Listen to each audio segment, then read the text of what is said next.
Good morning. Good afternoon, How are indeed. you? Good Very well, thank morning, good you. afternoon. Looks fantastic, the Look weather. at that. That's amazing. I know. Isn't it Wow. beautiful? This is a perfect weather, actually. You can probably see if I turn. Let's see if I can turn this camera. I'd like to show you. No, I'm not sure. I'm not sure I can turn the camera, but I'm going to show you like that. You can see Yeah. there is a little breeze that flows, and together with the sun, this is exactly what we need at flowering time. And we are in the very core uh, time for the vineyard, that is the flowering. And you know how much crucial is that time for the harvest, the quantity, of course, but also the quality.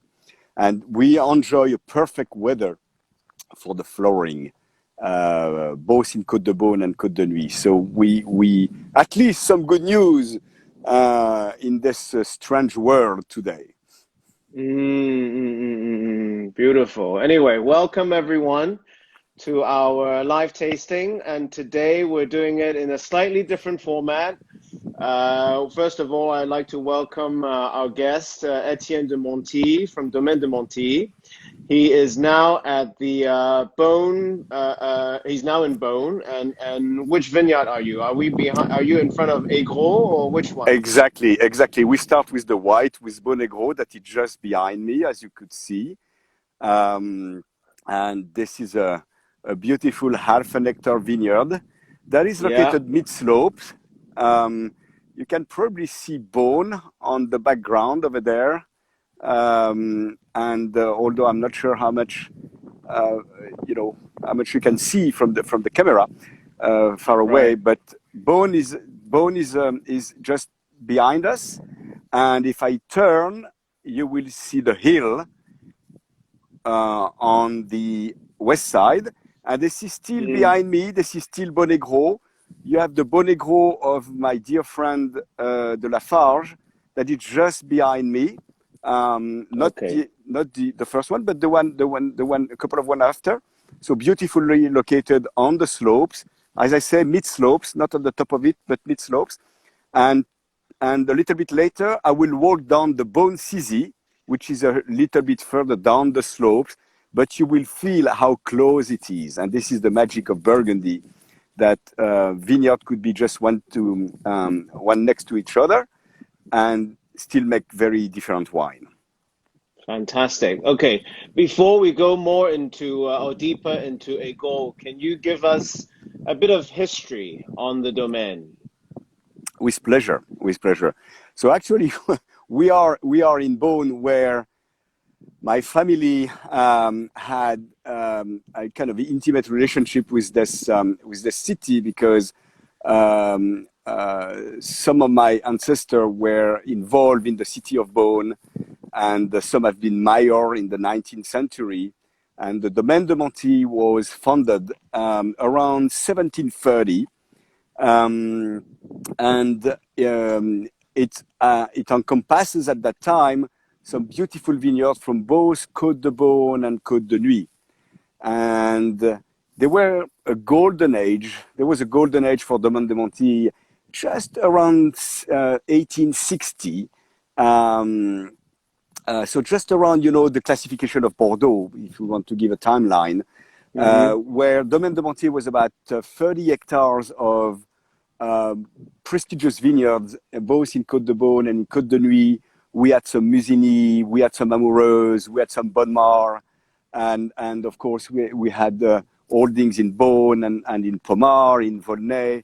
And unfortunately, as it is the case in family business, there are highs and lows. Three generation were sold most of the vineyard, and when my father took over in 1947, there was only 2.5 hectares left from that Oh, wow. beautiful land base. And very fortunately, my father was passionate with wine, and he quickly understood that either he, he sells the rest of it, which was the 2.5 hectares plus the house, the original house and winery in Volnay, and that would be the end of the family story in the world of wine. Either he will patiently rebuild the estate, and very fortunately, this was the decision he took. And so my father, together with the help of my mother, Christiane, patiently rebuilt the estate, put the estate on the map, decided to make the wine that he loved, not necessarily the wine that was suitable for the market at that time. And he decided to bottle the wine himself. So it started in 1947 with a very tiny but excellent crop that he decided to estate bottle, and that was the renaissance of the Domaine de Montille. What was the year that he took over again? 1947. Okay, so just after the war. Okay. Just after the war, just a couple of years, just 2 years after the war. So the 2 hectares that he inherited, what were they? They were on Volnay exclusively. So they were the Volnay Taillepied and Volnay Champagne and Volnay Carrel. Okay, which you kept, of course. Which, of course, we kept. Yes. Yeah. Okay. And from your mother's side, was there any contribution in vineyards? Nothing. My mother is a mountain girl, so no vineyard, but beautiful landscape in the Jura. That was it. So no vineyard from my mother, but together with my mother, they rebuilt the estate, and they bought quite early in the 50s. They bought the Pommard Pézerolles, the Pommard Rougien, and then in the 70s, the Epno and the Mitan. And when I joined my father, to help him and to learn the job in '83, after spending a gap year in the US. And I learned with him, and in '95, he handed over to me most of the responsibilities, and then he fully retired in 2001, which was actually the year for me to come back full time to the land and to the winery. And because you were a lawyer I was a lawyer. Time, right? We are actually, there is a kind of trend, a kind of pattern that it's difficult to escape in the family. We have been lawyers or law people, because there was some lawmaker as well. We have been in law people and wine people since the very early stage. And my grandfather was a lawyer. I was a lawyer. My father was a lawyer. I am a lawyer. I don't know what my son will be, and I hope he could have another pattern, but who knows? He could follow another pattern. He looks a little bit more like a rock star at the moment. Maybe he'll be at the moment. Musician. Yes, and he's very involved in the wine by tasting the wine, which actually, we need some people like that, drinking some good bottles. No, I'm joking. He's studying in Boston in the US, and he will do whatever he wants. But we understand, we know each other that he will take care of the estate one way or the other. But he loved this estate, and I'm confident that at some stage he will be involved. But that's his decision, and it will be his time. Okay, so tell us a little bit more about after 2001, because there's been a lot of development in the last 15, 20 years. So when I quit my banking responsibilities, I was a lawyer, but I was working in merchant banking. When I quit my job in Paris and returned full time to Burgundy, I liked the idea of I wanted to follow the opus that my father has started, and I wanted to continue to grow the estate in the hope that we could restore the estates and the land base where it was at the golden age in the mid-19th century. And I'm very happy to share the news with you. It's not news anymore, but I'm very happy to say that nowadays this objective has been fulfilled, and because now Domaine de Montille is owning and farming 30-some hectares of vineyard, of which 75% is Premier and Grand Cru. So we don't have the exact vineyard that we used to have, we own in the past. Fortunately, no Musigny or no Bonne Mare, but we have some good we have some good we have some very not good. We are privileged to farm some extraordinary vineyards, which are not necessarily Grand Cru. We do have some Grand Cru, like the Clos Vougeot, the Corton Charlemagne, Chevalier Montrachet, and Corton Clos du Roi. But what the core identity of Domaine de Montille is what we call the Grand Premier Cru, the top Premier Cru. And this is why, we have Pommard Ruggiens-Bas, for example. We have the Malconsort, of course, which is the adjacent vineyard next to La Tâche, the adjacent vineyard of La Tâche. We have Meursault-Perrières. We have Puligny-Cailleret, which is the prolongation of Le Montrachet, squeezed between Chevalier and Pucelle. So we have Bonnegrève, where we will likely go afterwards. So we have a lot of, top Premier Cru that we call Grand Premier Cru, which are kind of intermediate between the Grand Cru and the Premier Cru, a standard Premier Cru. And this is the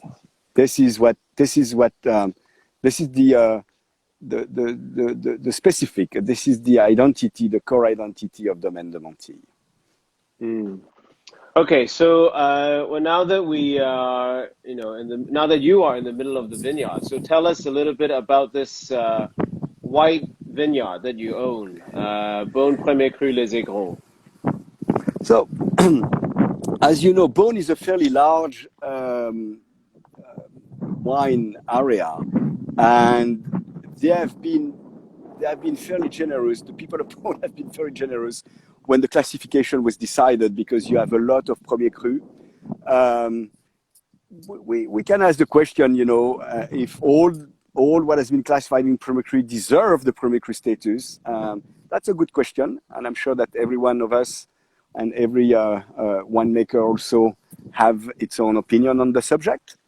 But regarding the Beaune Aigros, we are, as I said earlier on, we are mid-slopes, and white Beaune is fairly rare. White Beaune is a kind of outsider, and it's very interesting because it's no more than 8% or something like that. It will have to be checked, but something around that.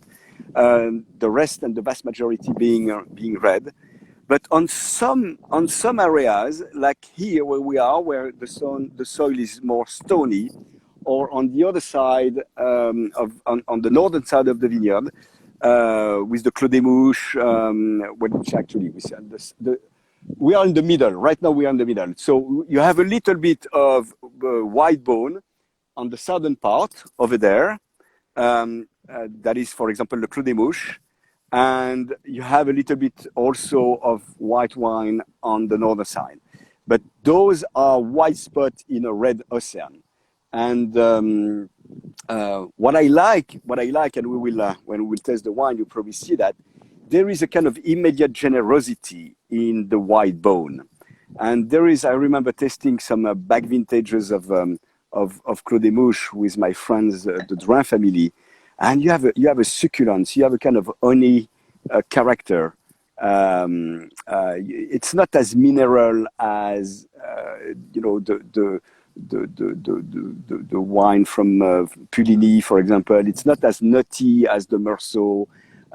It's not as golden and rich as Chassagne, but it has a succulence, a kind of a sweetness and honey sweetness that is really delicious. It is. I mean, I guess, we're drinking a vintage that's pretty warm as well. It was known to be a generous year, 2015.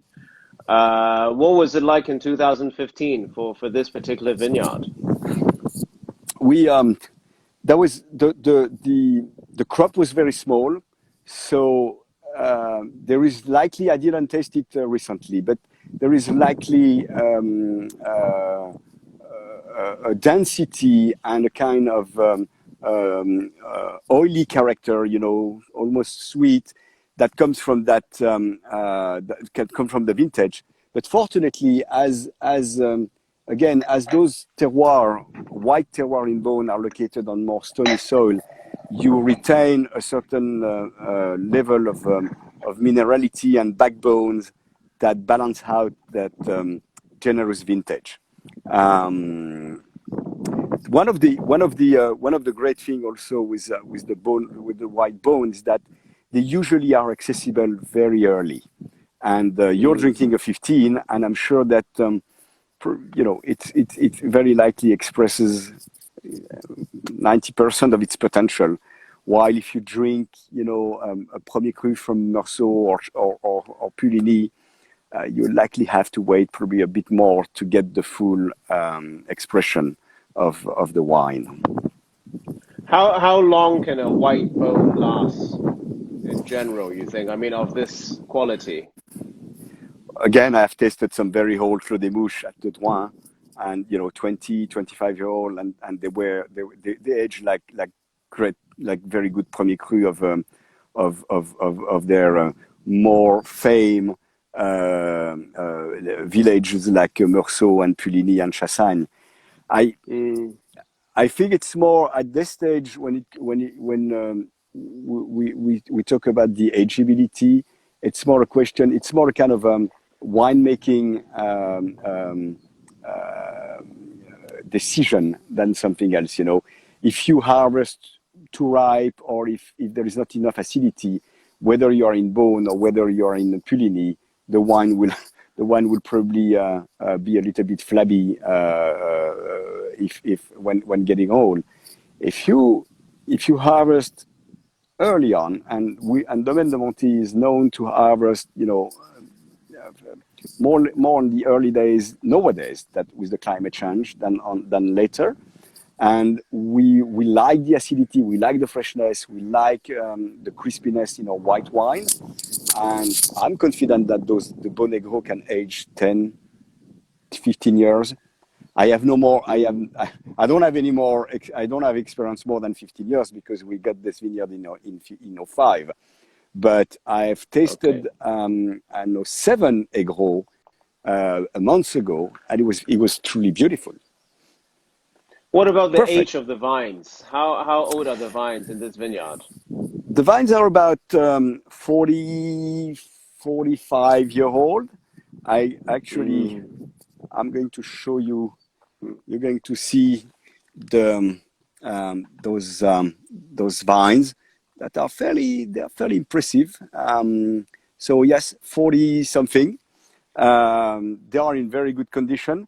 A great thing with Beaune Gros is that the vineyard gives a regular crop year in, year out, and there is no one part of the vineyard that is more productive than another. It's very well spread out between all across the vineyard. It's a fairly homogeneous terroir, which is great. It's easier to work, and the result is probably better. And when did you turn it into biodynamics? 2005 when we So bought the vineyard. immediately you bought it. Okay. Immediately, yeah. Because the entire domain was in organic farming since '95, but 2005 was the year when we transit to biodynamic farming. And as this vineyard was just joining the crowd, joining our land base, it was immediately integrated in the biodynamic program. And how long did it take you to see the difference, you know, from being just organic to biodynamic? That's a very good question. It was not organic before, because I know the way it was farmed was not organic before. So we first see the. It takes about 5 years, 3 to 5 years, to see the difference, usually. Okay, great. So tell us a little bit more about the soil. I mean, has this always been a white vineyard in the history of this vineyard, or was it some parts red, some parts white? You know, Asbone has the dual color capacity. Um, I as far as I know, and I will ask, but I will probably need to confirm that. I think that that spot of Bonegro has been white as not always, but it share part of his vineyard between white and red for a long time. Mm, Uh, while in other areas, uh, you know, it's red, and I never heard about a white vineyard in some other Premier Cru. But Aigro has had that dual capacity, you know, both in both colors for a long time. okay. Great. I just want to remind everyone, if you have any questions, just feel free to ask Etienne. He'll be delighted to answer some of your questions. With Why don't pleasure. you make your way to CZ and show us a little bit about the CZ while I pour myself a glass of CZ. So you have the good part, huh, of the job. Oh, it's a pleasure to take a walk in the vineyard. So I mean, this you, is the great thing about technology. I mean, imagine a few years ago, we couldn't have done this. And now, of course, we have to be a bit more creative, and we don't need to take a flight, and we can be in the middle of the vineyard in Burgundy.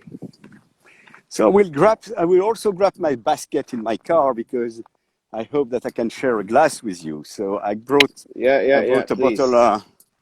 I brought a bottle of CZ and a grow actually. So let me take my basket.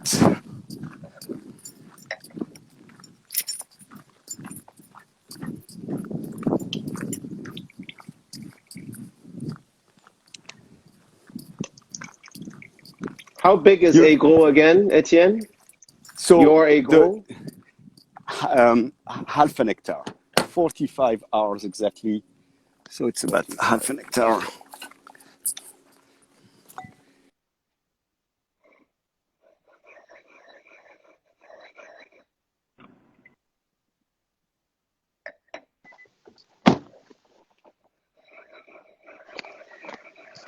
Okay, here we go. You're lucky to have this 15 with you because I don't have any more of this wine. And I can sell you some. at friendly price, I hope. Of course. So here we go. We again, So you see, literally, these two vineyards are next to each other, right? you know, we're going. It's about 500 meters. Um, 500 meters. Okay. I'm on a little trail now that I'm going to show you, and it's the bone CZ just at the end of this little trail, as you can see, Mm, where you see a trees over there. This is where bone CZ is. okay. So, So well, you but go down the slope a little bit? I go down the slope exactly. This is a very good point, Paolo. This is a very good point. Ego is a little bit upper and that higher in altitude than the Bonsizi, and the soil will be very different. You can actually you will see that not only we go down, but there will be a little indent, not an indent, but you will see that there's a little cliff, there is a wall, and we will go down from one geological uh, layer to another one. So you will Okay. see that the bone CZ has more clay. Bone CZ has more, a little bit less stone, and Mm, that clay character suits better the red wine. The reds. Yeah, I'm sure you can So see here. it's a deeper soil as well. It is a deeper soil. It is a deeper soil. The bedrock is higher in the Bone Gros and deeper in the Bone CZ. So you have a deeper clay, which is usually a good, which usually give the wine a very fruity, generous character. What the limestone brings, in my opinion, it's more the finesse, the complexity, the minerality, something that is vertical, and the clay brings something that is more horizontal, rounder, fuller. That's we, of course, all that is very schematic, and that rules has many exceptions. But at some stage, if you want to be simple and try to find what the component of the soil brings into the wine, this is the way I would describe it. Okay. There we go. We're almost there. Great. And there's an interesting question earlier. Someone asked whether it was worthwhile to turn to biodynamics. That you can probably talk for hours or days. You feel like answering now or later? I can answer that now. It all depends in which respect you consider the worthwhile. If it's, I guess it's for the quality of the wine. Okay, if it's for the quality of the wine, the real answer, the very true answer, is that you don't know. I believe in biodynamics. I believe in biodynamic farming. We have been practicing that for 15 years. But let's be honest here. There is no really scientific proof that the wine is better. Whether you feel it, yes. But biodynamics, never forget that biodynamics, 95% of biodynamics, or 90%, whatever the percentage, it's organic farming. So what does really the job? Is it the organic farming, which I'm probably a believer in, or is it the biodynamics, which is like homeopathy for the plant? Biodynamics stimulates energy, and it's like homeopathy. You believe in it, or you don't believe in it. But there is no scientific proof that it works. All what I say here and what I'm thinking is that the biodynamic has many virtues. And the most important of them is that it brings the vigneron, it brings the people who tend the vineyard to a more more careful, more observant attitude toward the vineyard, and only this is very, very very, very positive, and it does benefit the vineyard. And you also want, when you are in biodynamic, means that you respect more the cycle of the plant, and that also is very positive. So I really wonder in the biodynamic, is it the effect by all this energy stimulation, or is it just because we are more careful, we pay more attention, we are more listening to what the vineyard has to say or to show, and we are more respectful of the own cycle of the plant? That's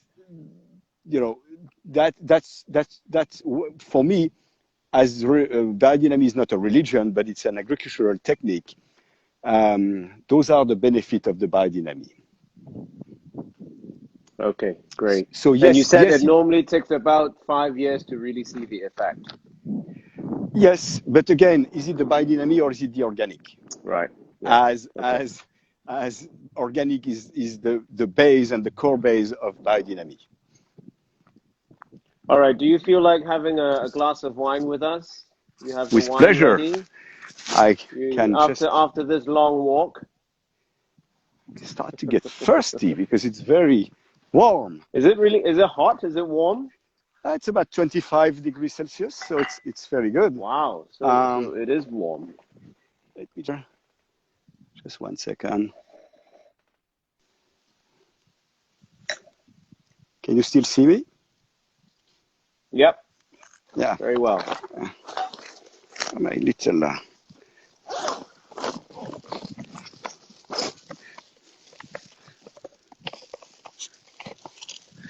You know what? It's warm. If you don't mind, I'll have a little glass of this wine, Beau Negro. Lift it up a little bit.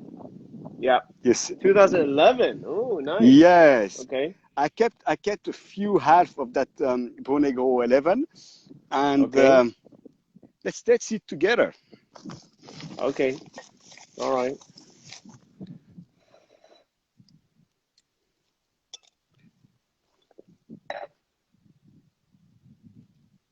You bottle these halves. It was for the market, or was it really for your own tasting? At that time, as 11 was a fairly generous crop, as you may remember, I decided to bottle about 300 half, so that when it could be useful for restaurants, and Right. and actually it worked very well, and I kept something like 24, just for opening up and follow the wine and waiting for a very special occasion like this one. When did you change to Diam again? I don't remember. That was a very progressive move. The first bottle that we closed on the Diam was 2005, and at that time it was a rosé wine that we made under the Chateau de Puligny.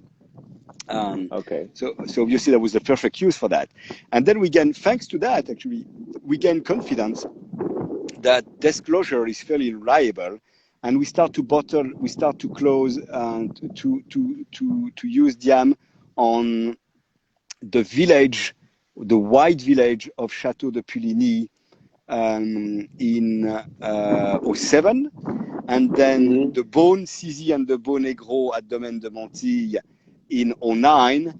And then and in 09 we made a big we moved, we closed almost everything, every white wine that we have under Diam, and then in 11 we use Diam on the entire production. So by gaining confidence, and also because we have some independent study about Diam and about the cork, about the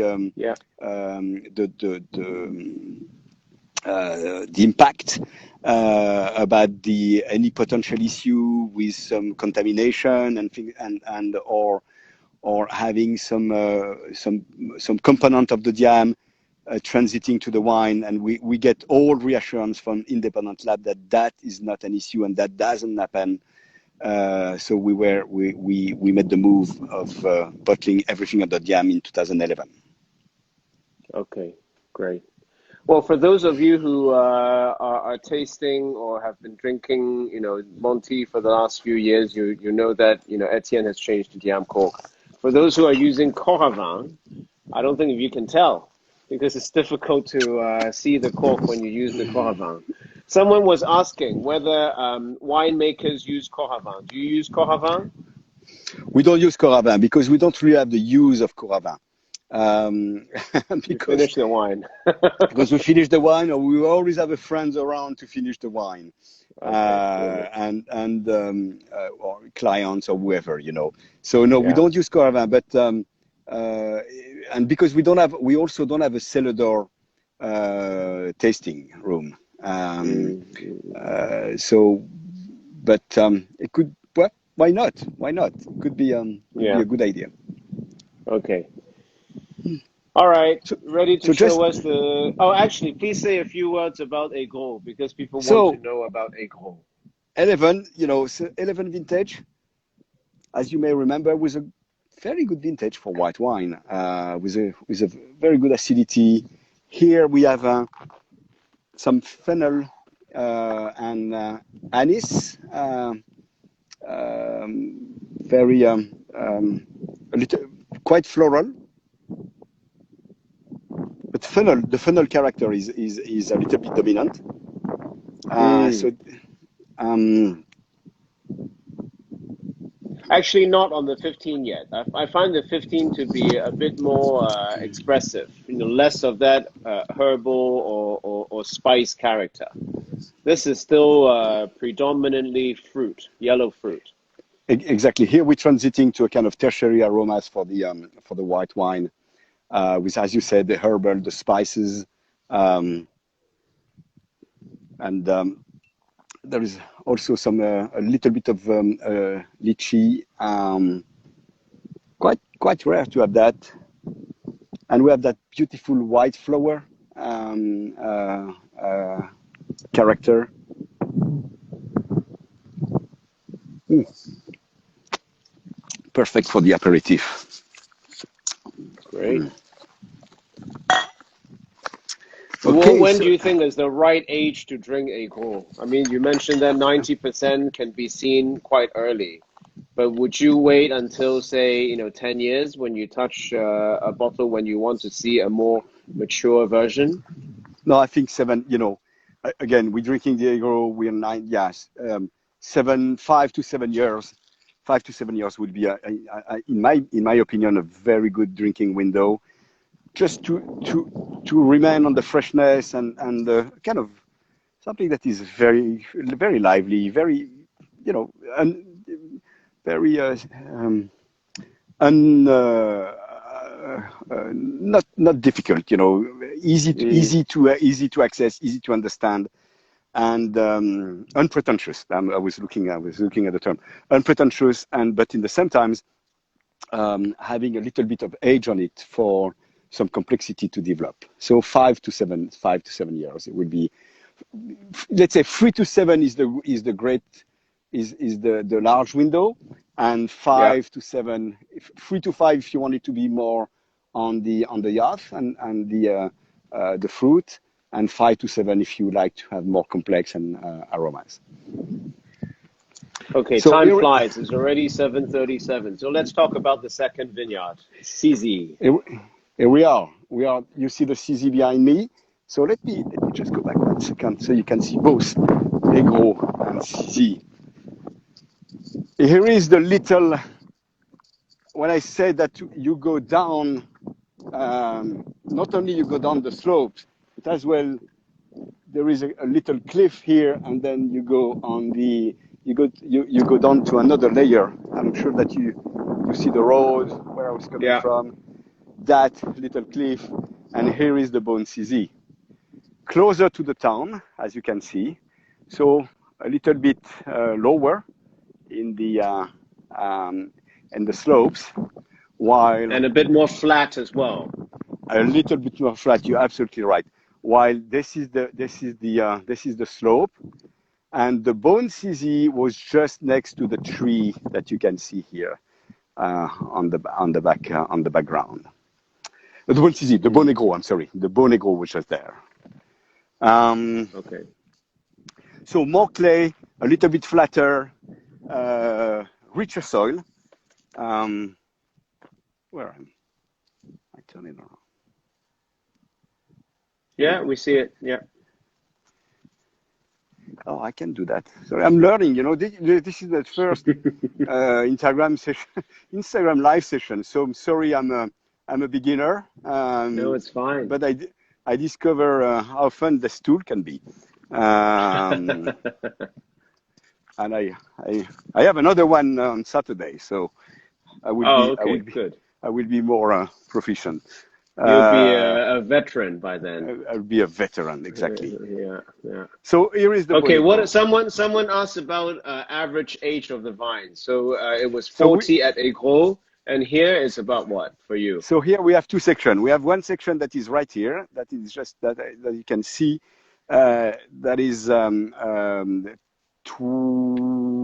18 years, and I have an older section. I'm going to go right there.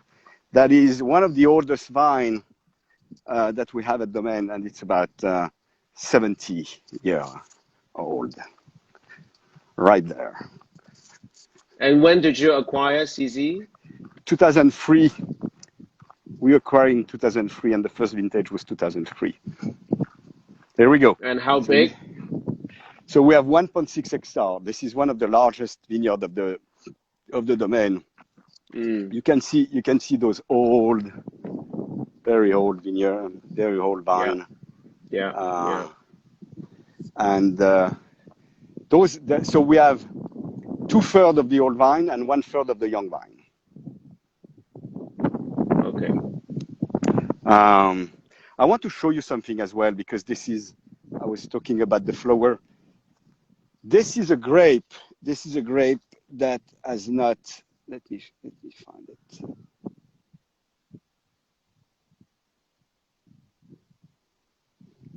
Here it is. This grape. Yeah. It is in the shadow. And let me sacrifice a grape for the Hong Kong wine lover. So this grape has not been through the flower process yet. Okay. Okay. You can see the little berries, but they have not opened up. Okay. This one, I'll show you that in 1 minute. Do you see this one with all the yellow pistil? Do you see the difference? Yeah. This is, the difference between the two. So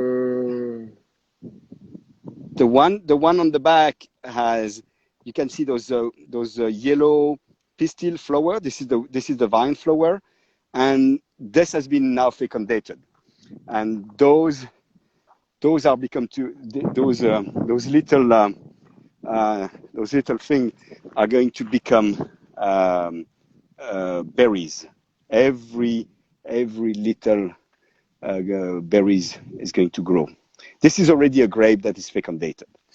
So this is the one that you picked will not change. Yes, it will. The one that you actually cut. It's just not at that stage yet. The one that I have this one will become like the other one. It's just that it's not at this stage yet. So you see all the berries, but they are not. They didn't go through the flower process. Someone asked whether you've done the green harvest. Probably not yet, right? No, you don't. We usually do not. We do. The green harvest is for us the kind of emergency landing, if I can say that. What we do is that we do the pruning and the debudding. Just when you take out some buds and some branches, in order to avoid the green harvest. Green harvest on Pinot is not something that we do. We prefer to manage to control the yield earlier on, but not at this stage of the green harvest, because you do the green harvest usually in July or even later, and this is too late.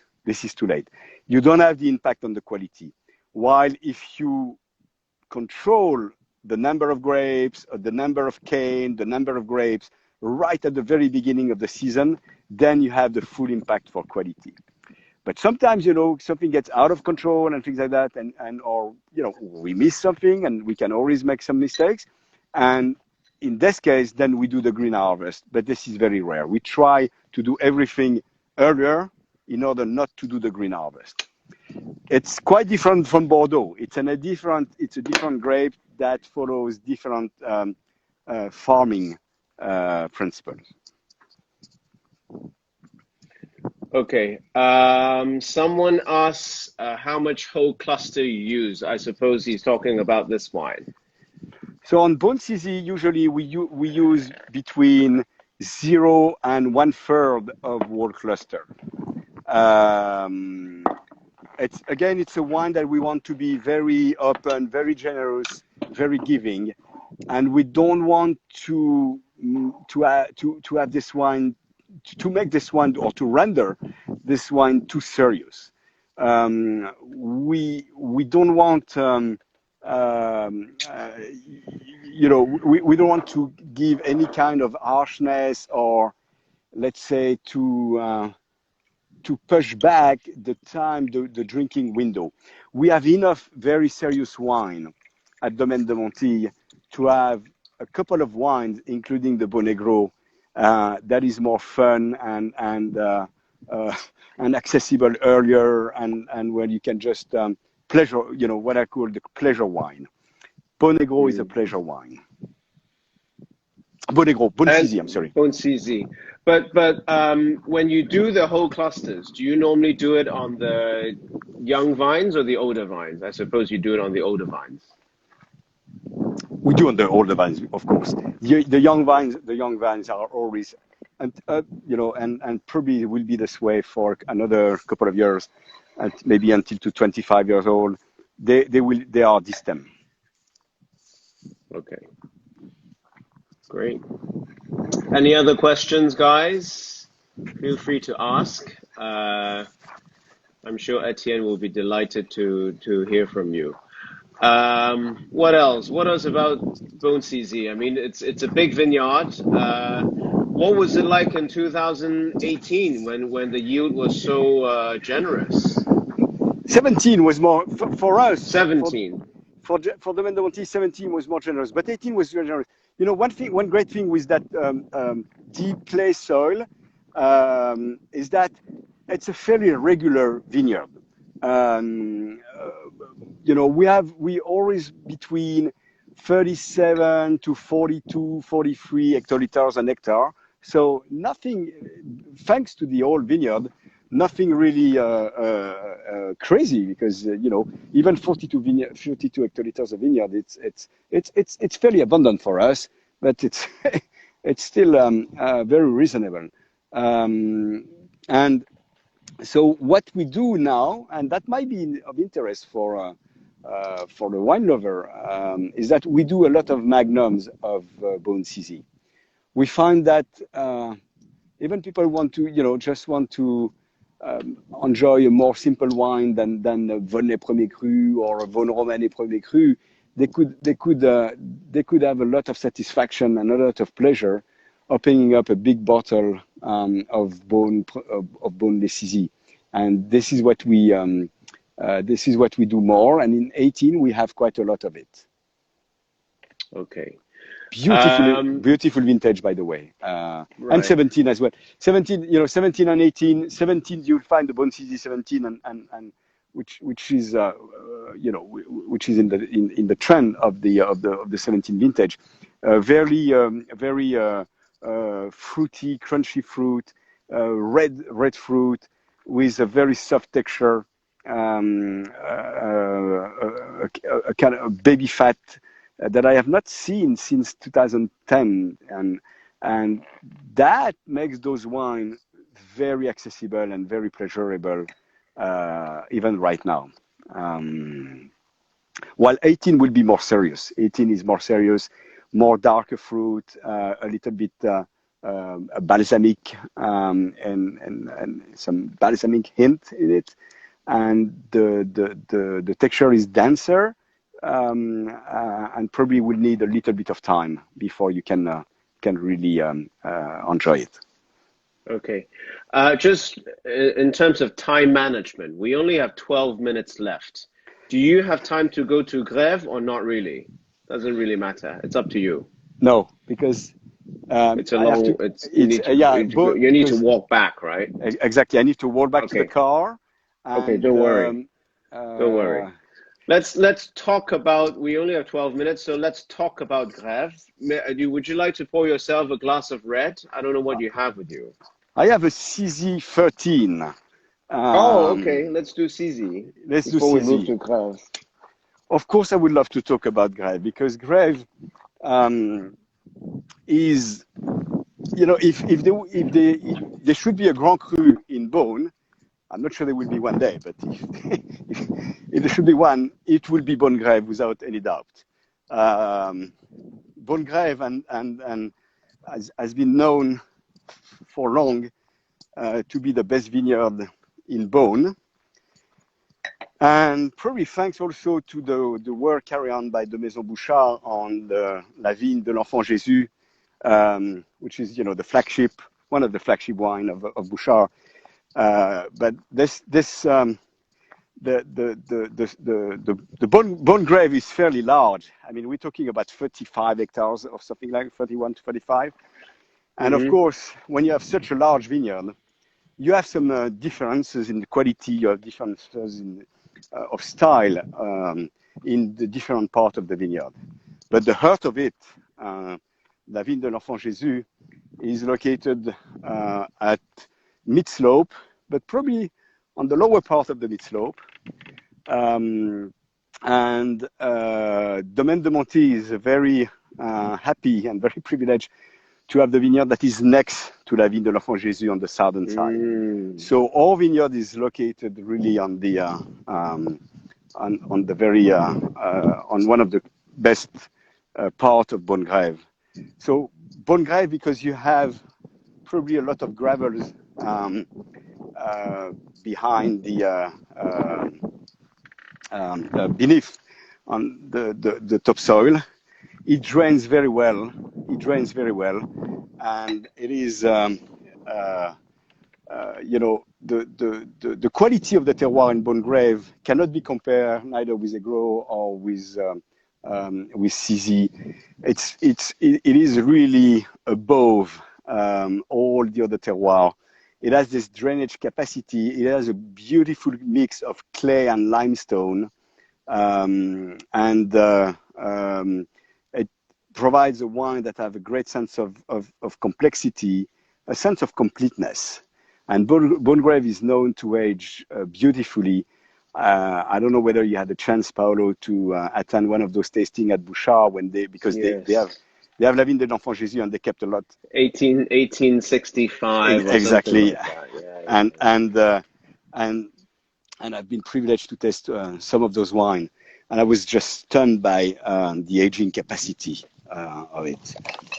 But are they just to talk about Vignes l'Enfant Jésus for a second? Are they biodynamics or they're not biodynamics? Oh, they are biodynamic. You're talking about who? You're talking about Bouchard. I don't know. To be honest with you, I don't know. I know they have been moving forward sustainability and maybe even towards some organic farming on some of them, but I don't know the details there. So how does it affect your vineyard when you're a next door neighbor? You're biodynamic, they're not biodynamic, but they might be, organic or sustainable, whatever. I mean, again, it's maybe spiritual or whatever, but how do you see the effect? With the vineyard, the few vines that are right next to theirs versus the ones that are deeper into your vineyard. Yes, there is a common observance of, or not observance, but there is a common knowledge that the first one row is affected. The second row might be affected, but it depends on the dominant wind. Okay. Wow. But the first row is affected. Yeah. But interesting. There is nothing we can do with that. Yeah. Okay. So I'm having my 13 Grève. You're having a 13 CZ. That's interesting. Yeah. What do you think of 13? It seems like some wines are turning around very well. I mean, they're showing a real Burgundian character. It was, At least the one I'm drinking. as you know, it was a difficult vintage. It was a difficult vintage because of the hail, and especially that part, Bone Grave, bone, the bone and the southern part, bone, Pomar, and the southern part of Volnay has been really hit. I'm sorry, the northern part of Volnay has been hit by hail, and it was not an easy vintage because of that. But as usual, when you have a vintage that's hit by hail, the wine takes quite a lot of time to heal, and usually after 5, 7, it depends. It depends on the vintage. It depends on the winemaking style. But usually it takes 5, 7, or even sometimes 10 years to resolve. And after that time that is granted to heal, um, uh, you cannot, if the one has been well made, and you cannot pick the hail character anymore. You don't have any more harshness in the Mm. tannins. You don't have any more dryness. You don't have any more tire fruit, if any, earlier on. And yeah, this is what I have. I have something very, very beautiful here. I have some griotte, what we call the griotte à l'eau de vie, you know. Mm, mm, mm, mm, mm. Well, what about the Grève 13? How much whole clusters did you use? Do you When remember? a vineyard is hit by hail, we You usually do don't. not use wall cluster, Okay. because the stem will have been damaged, will not have the opportunity to lignify and to get the appropriate level of lignification and ripeness. And we do not include wall cluster when Right. a vineyard is hit by hail. So there was zero, and I'm sure that here there was zero as well. And what about oak? What was the oak treatment in 13? On Bone Grave, it was about 25%, Okay. um, which is normal. This is pretty consistent year in, year out. You know, the 25% of the new oak for the Bone Grave, and I would say 10 to 15 for Bone CZ. So Bone CZ is very, we want it to be, as I said, very pure, very authentic, very crunchy fruit. Yeah. Okay, just to wrap up, we only have 2 minutes left.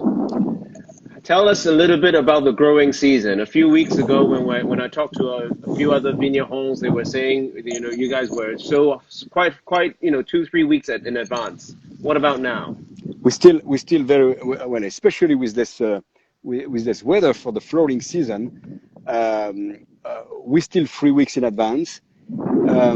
We don't know what's going to happen afterwards, but for the time being, we set to harvest at the end of August, maybe around the 25th or something like that. So we are very, very much in advance. Mm, One of the most advanced here, actually.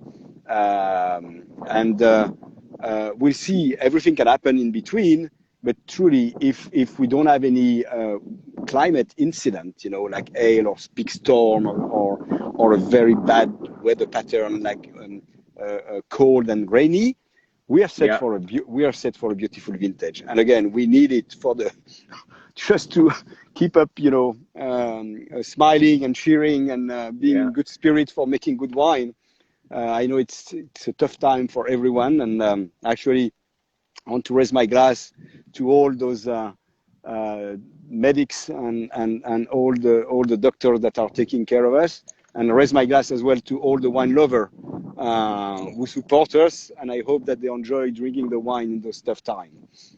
Brilliant. All right. Thank you so much, Etienne. We really enjoyed we hope everybody enjoyed this, walk in the vineyards with you. And all the best and have a great day. Thank you very much. Thank All you. right. Cheers. Cheers. Thank you. Bye bye. Bye. Bye bye.